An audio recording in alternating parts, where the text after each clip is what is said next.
vamos a ver enfermedad de von Willebrand, ¿ok? Entonces, como ustedes comprenderán, el factor de von Willebrand es una enfermedad de la hemostasia primaria, ¿sí? Ya habíamos visto que el factor de von Willebrand es aquel que lleva las plaquetas a la zona de la herida, ¿no? Es prácticamente el que hace que se activen las plaquetas para que puedan estas empezar a agregarse. Por tanto, estamos hablando de una enfermedad de la hemostasia primaria. Les pregunto, ¿qué prueba de laboratorio puedo yo hacer para medir la hemostasia primaria? INR. Eso sería el TP. ¿Qué mide el TP? El TP y el INR es lo mismo, ¿no? Es un subrogado del TP.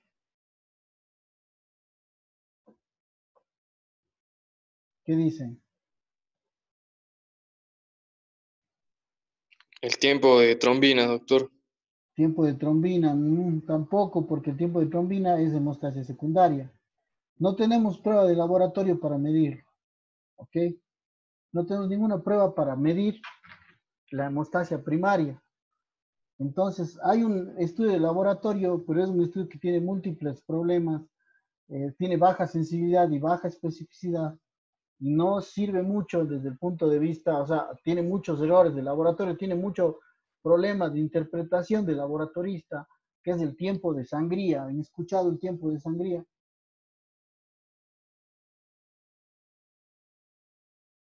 ¿Sí o no? No, doctor. ¿De qué trata el tiempo de sangría? Con una lanceta hacemos un pinchazo en el antebrazo del paciente, ¿sí? Y dejamos que salga una gota de sangre. El laboratorista toma un papel poroso, un papel especial, y está limpiando los bordes de la gotita de sangre. La prueba termina cuando se coagula esa gotita de sangre, ¿sí? Se llama tiempo de sangría. Entonces, el inconveniente de esta prueba es que depende mucho del observador. Si el observador hace mal o tiene una mala técnica para hacerlo, pues vamos a darnos valores falsos. Entonces, como tiene baja sensibilidad, y baja sensibilidad puede ser normal y el paciente puede estar con la enfermedad. Entonces, es la única prueba que mide la hemostasia primaria. Por tanto, esta enfermedad nosotros la hacemos el diagnóstico clínico, más que nada es eminentemente clínico, quiere decir con los signos y síntomas del paciente. Ahora, normalmente el factor de von Willebrand debe estar entre 50 y 150 unidades. Ese es el valor normal. Ok, el punto de corte. Sin embargo, para decir que una persona tiene enfermedad de von Willebrand, tiene que estar por debajo de 30 unidades por decilitro. Ahí decimos que el paciente tiene enfermedad de von Willebrand, ¿sí? Esta enfermedad es igual en hombres y mujeres, a diferencia de la hemofilia que afectaba solo a los varones, esta da igual en hombres y mujeres exactamente lo mismo, y tiene una prevalencia de 0.6 al 1.3%. ¿Qué significa esto? Que debe haber uno enfermo por cada 100 personas. Entonces, les pregunto algo, ¿cuántas personas conocen ustedes con enfermedad de von Willebrand?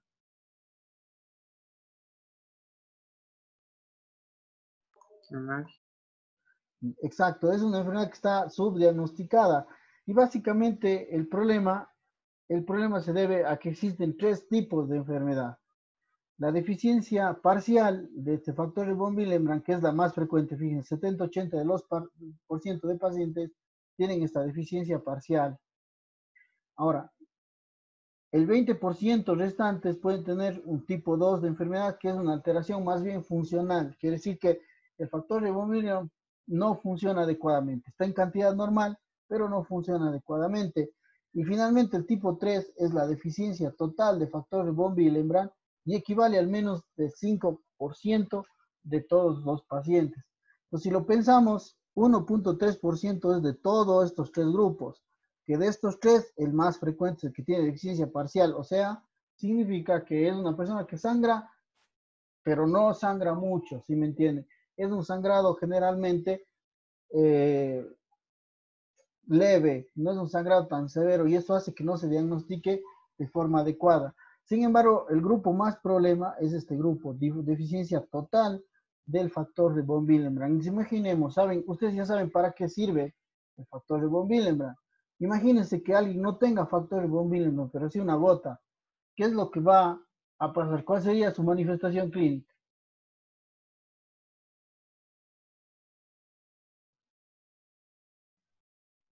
¿Cómo se presentaría el paciente?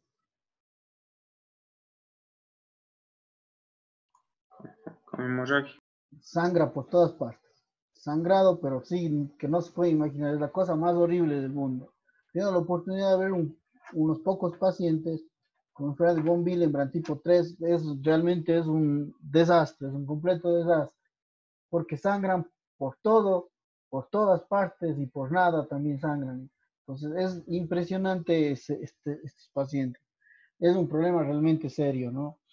Bueno, otra cuestión importante es que es un trastorno autosómico dominante, pero en los tipo 1 y tipo 2, generalmente que son estos más leves, ¿no? No son los sangrados tan importantes.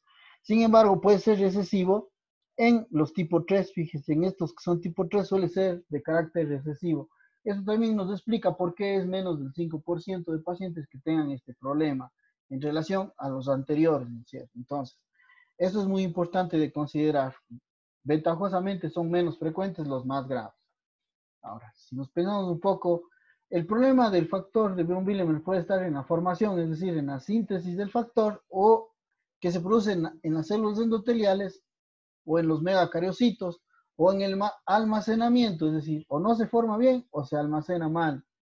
En los cuerpos de Weibel-Palade, ya vimos hace la clase anterior, habíamos visto una célula endotelial con factor de von Willebrand en su interior, justo en esos cuerpos de Weibel-Palade y en los gránulos alfa de las plaquetas. Ok, este que están viendo aquí es un monómero del factor de von Willebrand. Así funciona, se parecen todos en general. Así, y estos monómeros de factor de von Willebrand tienen que pegarse unos con otros para formar un dímero. Eso pasa en el retículo endoplasmático. Estos dímeros posteriormente se unen entre ellos y forman un multímero, y esto pasa en el aparato de Golgi. Finalmente, estos van al cuerpo de Weibel-Palade que está en las plaquetas, que está en el célula endotelial, perdón, y este cuerpo de Weibel-Palade puede unirse a la membrana celular y eliminar hacia afuera el factor de von Willebrand. Fíjense cómo el factor de von Willebrand es una hebra, ¿no? Es una hebra, un hilo que está saliendo hacia afuera, ¿no? Y ese hilo se fragmenta en pedazos por esta enzima que se llama Adams 13. Este Adams 13 destruye el factor de von Willebrand y hace que permanezca estable dentro de la sangre, ¿sí? Esta es la manera como funciona el factor de von Willebrand. Recuerden, puede ser déficit en la formación, alteraciones en la formación o alteraciones en el depósito del factor de von Willebrand. Entonces, ¿cómo funciona el factor de von Willebrand? Aquí vemos una célula endotelial, vemos la zona de lesión con el colágeno, y fíjense, el factor de von Willebrand en el plasma está así, todo corrugado, todo apelotonado, si quieren ustedes. Pero cuando el factor de von Willebrand se une al colágeno subendotelial, se desdobla y se hace un hilo. Y esto permite que se meta al interior de la sangre para secuestrar plaquetas. Y bueno, ya saben ustedes que las plaquetas se activan y se agregan y todo lo demás, ¿no es cierto? Entonces, podemos tener problemas porque este factor de von Willebrand esté inactivo, sea poca cantidad de deficiencia parcial. Podemos tener deficiencia total, o sea, nada de factor de von Willebrand. Y podemos tener alteración funcional. Quiere decir que este no se desdobla, ¿no? Y si no se desdobla, pues no se puede pegar a la plaqueta. Todas las alteraciones tenemos con el factor de von Willebrand. No sé si tienen alguna pregunta hasta aquí.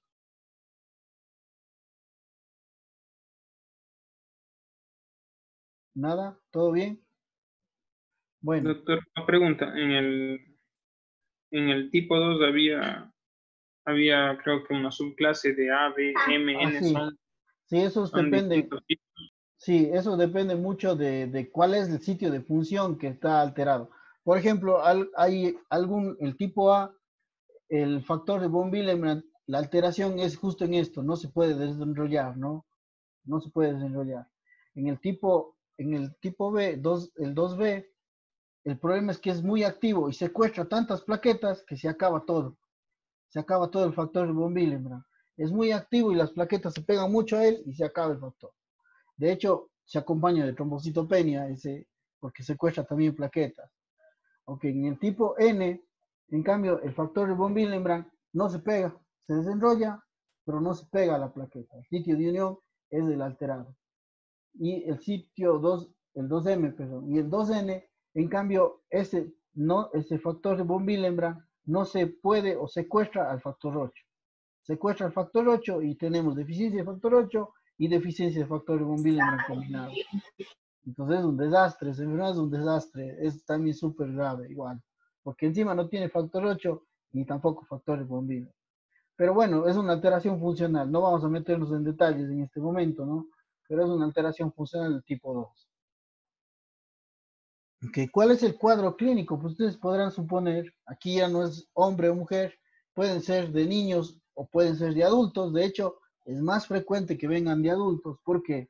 Porque lo más frecuente es una deficiencia parcial. Entonces, de niños la llevan bastante bien, pero cuando son adultos, ahí empiezan a tener problemas.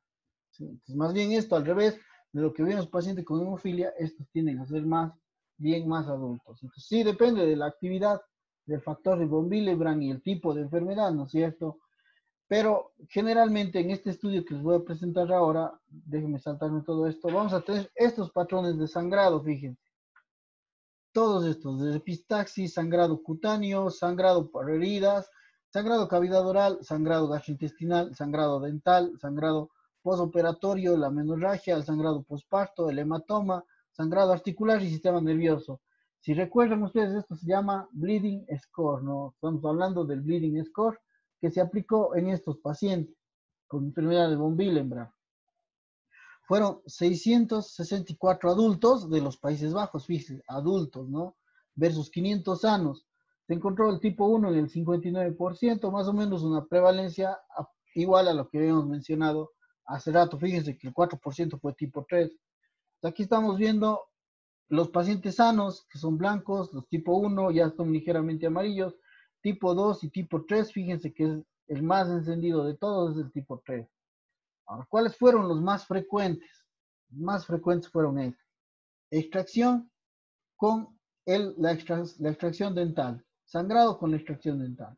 Esa fue por mucho lo más frecuente, y fíjense, esto si comparamos con los normales, los que no tenían enfermedad de von Willebrand, pues se nota la diferencia, ¿verdad? El tipo 1 sangra mucho, obviamente el tipo 2 y ni se diga el tipo 3, sangran mucho, ¿no? Sangrado postoperatorio, después de un procedimiento. Fíjense que incluso los tipo 2, los tipo 1 y los tipo 2 son mucho más frecuentes que el tipo 3. Y un poco, bueno, se puede explicar esto porque un paciente que tiene sangrado tipo 3 ya tiene diagnóstico de antes, ¿no? Esos sí son niños que vienen a consultar porque ya vienen con sangrado desde chiquitos.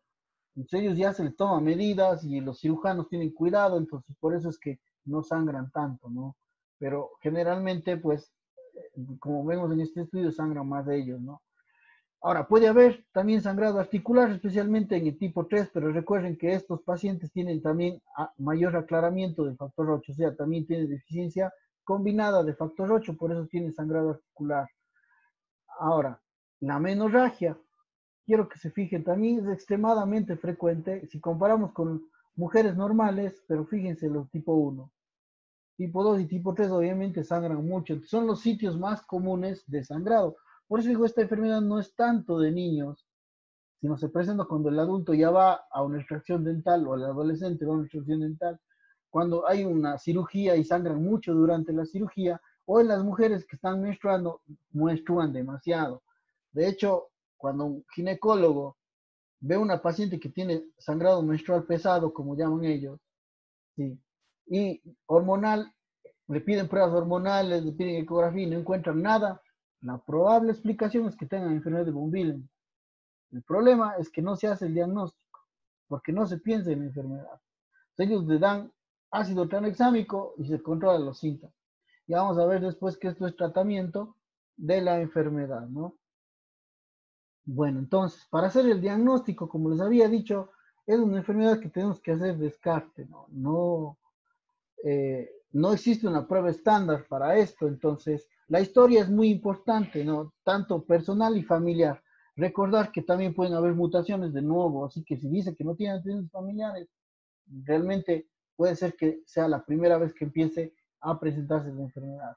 Entonces, bueno, me salto esta parte y quiero ir a esto. Tenemos que ver la tendencia al sangrado. La valoración clínica es muy importante. Otra vez volvemos al síndrome hemorrágico y al bleeding score, ¿no? Si vemos el sangrado del paciente mucocutáneo postquirúrgico con procedimiento dental, hacemos un bleeding score. Si el bleeding score me sale más de 5 en la mujer, más de 6 más de 6 en la mujer y más de 5 en el varón, ¿qué es lo que hago? Pruebas de escrutinio. Le pido biometría que tiene que estar normal. Las plaquetas generalmente son normales. Recuerden que sí les había dicho que hay un tipo de plaquetas, un tipo de von Willebrand que puede tener trombocitopenia. Los tiempos de coagulación, por favor, pueden estar normales. Sí, pueden estar normales los tiempos de coagulación. O prolongado en el caso de los que se acompañan con deficiencia de factor 8 en esos pacientes. Sin embargo, lo común es que sean normales. Tiempo de sangrado es la prueba que les decía a ustedes que hacemos en el antebrazo y que tiene que hacerla el químico. Puede ser completamente normal, fíjense. O también puede estar prolongado. La verdad es que la sensibilidad y la especificidad de esto es baja, por eso entonces puede ser completamente normal. El fibrinógeno es normal y el grupo sanguíneo es muy importante porque las personas que tienen grupo sanguíneo O suelen tener 30% menos de factor de von Willebrand. Ellos ya hay que considerar esto, ¿no es cierto? Ya tienen más bajo el factor de von Willebrand, son grupos sanguíneo O.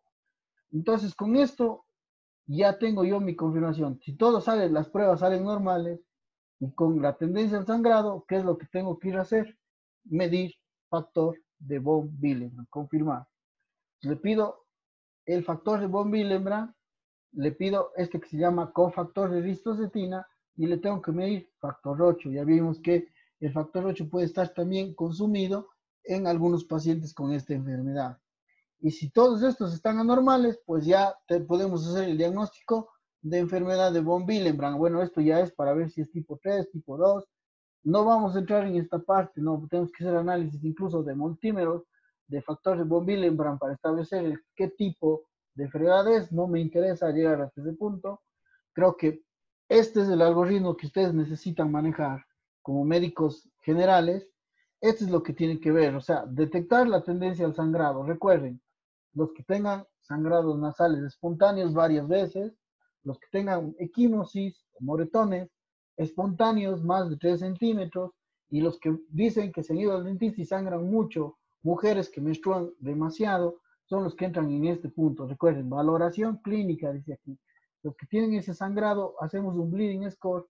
Si el bleeding score nos da positivo, ¿qué tengo que hacer? Pruebas para confirmar tiempo de coagulación, la biometría normal con sus plaquetas normales, un tiempo de sangría también le puedo pedir. Importante pedir el fibrinógeno, siempre suelen olvidarse los médicos residentes, yo siempre les digo, pídame el fibrinógeno y dímelo a todos los pacientes. Si quieren que yo les vea a los pacientes por un trastorno de la coagulación, yo necesito plaquetas, tiempo de coagulación, fibrinógeno y dímero D.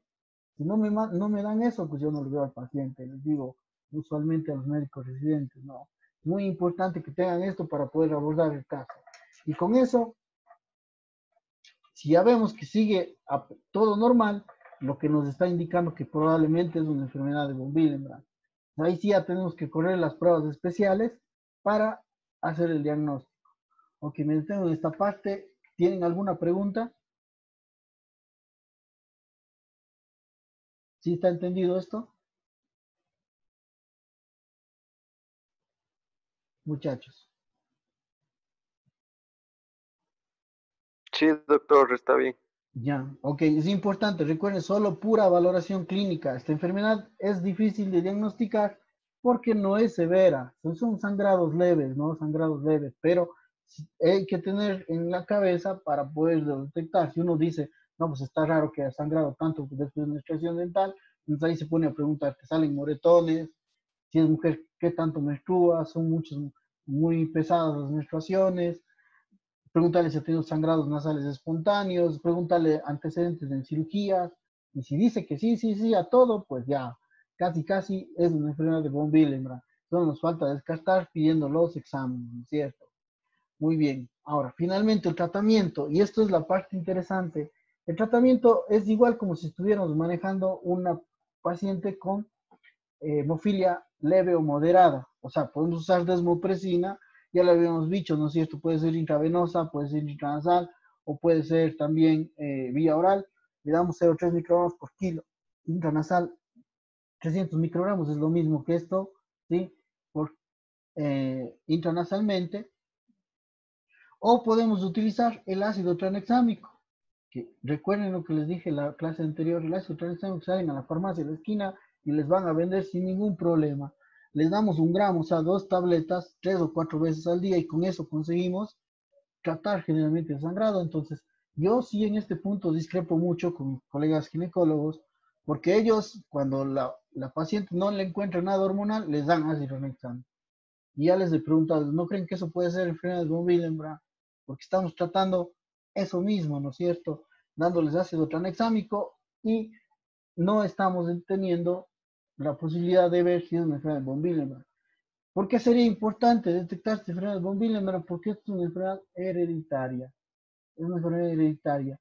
Y además, si esa misma mujer que le estamos dando ácido tranexámico necesita irse a operar por una apendicectomía, es quizás lo más grave, como nunca ella supo que tiene trastorno de la coagulación, entra al quirófano, los tiempos de coagulación, les recuerdo que piden los cirujanos, suelen estar normales, entran al quirófano, abren el abdomen y empieza el sangrado que da miedo, ¿no? Empieza el sangrado que da miedo. Les voy a comentar un caso, un paciente de sexo masculino, vino de los Estados Unidos y el cirujano plástico le revisa, le lleva a hacer un lifting facial, le meten a operar y sangra en quirófano, casi se les muere. Me llamaron a mí, no sea malo, venga a ver el paciente que se nos muere con sangrado y no sabemos qué está pasando. Entonces, ese rato le pusimos desmopresina, ácido tranexámico, mejoró y le sacamos del quirófano. Cuando ya le pregunto al paciente, oiga, ¿usted ha sangrado? Sí, dice, me salen moretones. Sí, sangro de la nariz casi todas las días. Entonces, ¿qué tuvo el paciente? Enfermedad de von Willebrand. Muy importante que es tener eso en cuenta justo para prevenir problemas relacionados con actos quirúrgicos mismos, justamente.